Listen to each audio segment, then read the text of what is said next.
परंतु सन्माननीय प्रताप सरनाईक त्या ठिकाणी आले, मला सोडवलं आणि मला म्हणाले की मी तुला का मोर्चामध्ये सोडतो, कारण मी एक मराठी माणूस आहे, मी तिथे येणार आहे, तर आपण एकत्र जाऊया. त्या ठिकाणी जे राजकारण झालं ते चुकीचं झालं. मराठी म्हणून आपण सर्वांना स्वीकारलं पाहिजे. राजकारण हे फक्त निवडणुकीपुरतं असलं पाहिजे. सरनाईक साहेबांनी मंत्री म्हणून 2 दिवस अगोदरच पोलिसांना सूचना दिल्या पाहिजे होत्या की कुठल्याही शिलेदाराला, कार्यकर्त्याला, मराठी माणसाला हात लावला नहीं गेला पाहिजे. नमस्कार आदाब, public round record Mira Bhayandar. 8 तारीख को जो मराठी मोर्चा निकलने वाला था, उस मोर्चे को रोकने के लिए स्थानीय विधायक और खास तौर से परिवहन मंत्री प्रताप सरनाईक का नाम आ रहा था, जिसका खुलासा खुद संदीप राणे जो महाराष्ट्र नवनिर्माण सेना के मीरा भाईंदर शहर के जिलाध्यक्ष है, उन्होंने बयान देते हुए कहा था कि परिवहन मंत्री प्रताप सरनाईक खुद इस मोर्चे को रोकने के लिए पूरा कोशिश बनाए हुए, पूरा दबाव बनाए हुए हैं। आज प्रताप सरनाईक साहब देवेंद्र फडणवीस माइक के सामने बोले कि हमने पुलिस स्टेशन में फोन नहीं किया करके, फिर मैं देखूंगा उनको सही में से बोलो कि हमने किया था, लॉ एंड ऑर्डर मेंटेन करने का काम हमने किया था, ऐसा बोलो, फिर हम लोग देखते उसे जाओ वापस कर। प्रताप सरनाईक साहब को मेरी विनती है कि ये माइक के ऊपर स्पष्टीकरण देवे क्या उन्होंने किया क्या नहीं किया।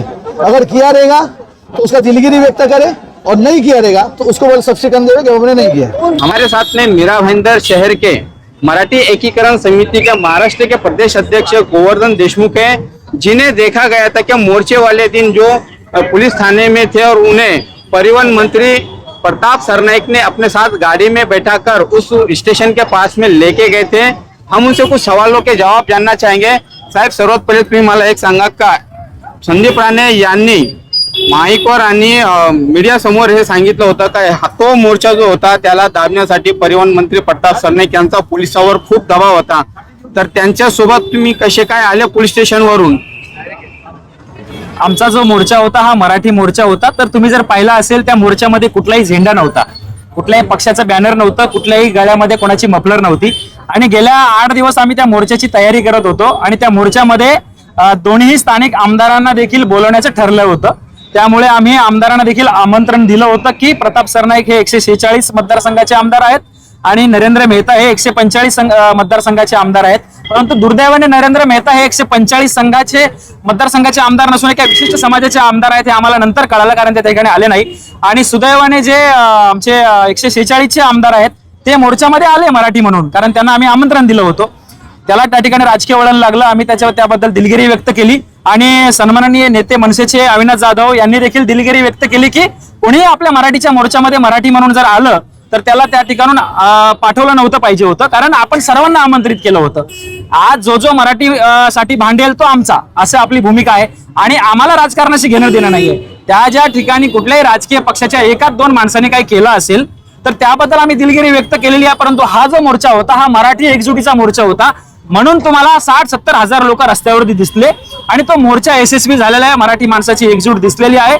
सन्माननीय प्रताप सरनाईक हे जे मंत्री आहेत यांना मी रात्री 9:30-10 वाजता फोन केला होता की पोलीस आम्हाला धरपकड करतायत, तर पोलिसांना तुम्ही आवरलं पाहिजे आणि आमच्यासारख्या सामाजिक चळवळीतल्या माणसांना त्रास दिला जातोय, उचललं जातंय, रात्री घरी बायका पोरांना त्रास दिला जातो. म्हणून सन्माननीय प्रताप सरनाईक साहेबांनी सकाळी जाहीर केलं होतं की पोलिसाची जी भूमिका आहे दुटप्पी भूमिका आहे, एक मोर्चाला परवानगी दिली. भले याच्यामध्ये राजकारण काही असेल, आमच्यासारख्या लहान माणसाला ते कळत नाही, परंतु सन्माननीय प्रताप सरनाईक त्या ठिकाणी आले, मला सोडवलं आणि मला म्हणाले की मी तुला का मोर्चामध्ये सोडतो, कारण मी एक मराठी माणूस आहे, मी तिथे येणार आहे, तर आपण एकत्र जाऊया. त्या ठिकाणी जे राजकारण झालं ते चुकीचं झालं. मराठी म्हणून आपण सर्वांना स्वीकारलं पाहिजे. राजकारण हे फक्त निवडणुकीपुरतं असलं पाहिजे. आज देखील सन्माननीय राजसाहेब ठाकरे यांच्या स्वागताला सर्व पक्षांनी एकत्र आलं पाहिजे, सर्व संस्थांनी एकत्र आलं पाहिजे, सर्व मराठी माणसांनी एकत्र आलं पाहिजे, कारण हा मराठीचा लढा आहे, हा आपल्या अस्तित्वाचा लढा आहे, हा राजकीय लढा नाही आहे, हा कुठल्याही एका पक्षाचा किंवा एका नेत्याचा लढा नाही आहे. आज आपल्या अस्तित्वावरती घाला घातला जातोय. आपण काय खायचं हे बाहेर येऊन ठरवलं जातं, आपण कुठे राहायचं हे ठरवतात. मला स्वतःला या मीरा रोड मध्ये शांतीनगर सेक्टर 5 मध्ये घर नाकारलेलं आहे. 2021 मध्ये मी स्वतः राज्यामध्ये पहिला गुन्हा नोंद केलेला माणूस आहे की ज्याला मराठी म्हणून घर नाकारलं होतं. तर ह्या सगळ्या गोष्टी या मीरा भाईंदर शहरामध्ये घडत असताना आपण या राजकारणामध्ये न पडता आपल्यासाठी कोण येऊ शकतो ते आपण सध्या बघितलं पाहिजे. राजकारण आपण दर 5 वर्षांनी करायचं. साहेब, असं वाटत नाही का तुम्ही जसं तो बोलतायत का राजकारण झाल्यानंतर म्हणजे ते प्रताप सरनाईक साहेब त्यांचा विरोध झाला स्टेशनकडे, तिथं राजकारण झालं, पण जर सरनाईक साहेबांना त्या मोर्चाला समर्थन करायचं असतं तर एका दिवशी आधीच त्यांनी केलं असतं. दुसऱ्या दिवशी म्हणजे ज्या वेळेस पूर्ण शहराचं वातावरण एकदम तापलं आणि पोलिसांना पण वरून दबाव आला त्यानंतर त्यांनी समर्थन दिलं. तर इथं सरनाईक साहेबांची दुटप्पी भूमिका नाहीत का? नाही, नक्कीच सरनाईक साहेबांनी मंत्री म्हणून 2 दिवस अगोदरच पोलिसांना सूचना दिल्या पाहिजे होत्या की कुठल्याही शिलेदाराला, कार्यकर्त्याला, मराठी माणसाला हात लावला नाही गेला पाहिजे. कारण ते मंत्री आहेत, सत्तेचे मंत्री आहेत. त्यांनी ती भूमिका त्या ठिकाणी जर 1 दिवस अगोदर घेतली असती तर जे मोर्चामध्ये ते सामील झाले ती घटना टाळता आली असती. आणि काय म्हणणार साहेब, आज हा जो मोर्चा आहे हा महाराष्ट्र नवनिर्माण सेनेचा म्हणजे सभा आहे, मूळ म्हणजे मोर्चाचा नाही. मग या सभेला तुम्ही समर्थन करतायत का? तुम्ही पण या राजकारणामध्ये तुमचा कुठे ना कुठे एक प्रवेश असा समजता येईल? नाही, महाराष्ट्र नवनिर्माण सेना हा जो पक्ष आहे, शिवसेना हा जो पक्ष आहे, हे प्रादेशिक पक्ष आहेत, मराठीसाठी भांडणारे पक्ष आहेत. आणि आम्ही सामाजिक चळवळ राबवणारे माणसं आहोत. ज्या वेळेस आम्ही सर्व पक्षांना घेऊन एक मोठा हजारोच्या संख्येने मोर्चा उभारू शकतो आणि सर्व पक्ष एकत्र येऊ शकतात, तर आमचं कर्तव्य आहे की सामाजिक चळवळ म्हणून सन्माननीय राजसाहेब ठाकरे जे अनेक वर्ष मराठीसाठी भांडतायत, मराठी माणसाच्या अस्तित्वासाठी भांडतायत, तर एक या शहरातला रहिवासी म्हणून, मी स्वतः मराठी एकीकरण समितीचा अध्यक्ष जरी असलो तर या शहराचा रहिवासी आहे आणि माननीय राजसाहेब ठाकरे शहरामध्ये येत आहेत तर आम्ही त्यांचं स्वागत केलं पाहिजे. म्हणून आज मराठी एकीकरण समितीच्या माध्यमातून आम्ही त्यांचं स्वागत करायला या ठिकाणी आलेलो आहोत. आणि भविष्यात जर निवडणुका लागल्या तर त्यावेळी त्यांना तुम्ही समर्थन करणार का मराठीच्या मुद्द्यावर किंवा महाराष्ट्राच्या मुद्द्यावर? मराठी म्हणून आम्ही सर्वांना समर्थन करणार. जो मराठीचा रक्षणदार होणार आहे, राखण करणार आहे मराठीची आणि मराठीसाठी आवाज उठणार, त्यासाठी आम्ही खंबीरपणे उभा राहणार. तो कोणी असो. आणि हे 2024 मध्ये आम्ही केलेलं आहे.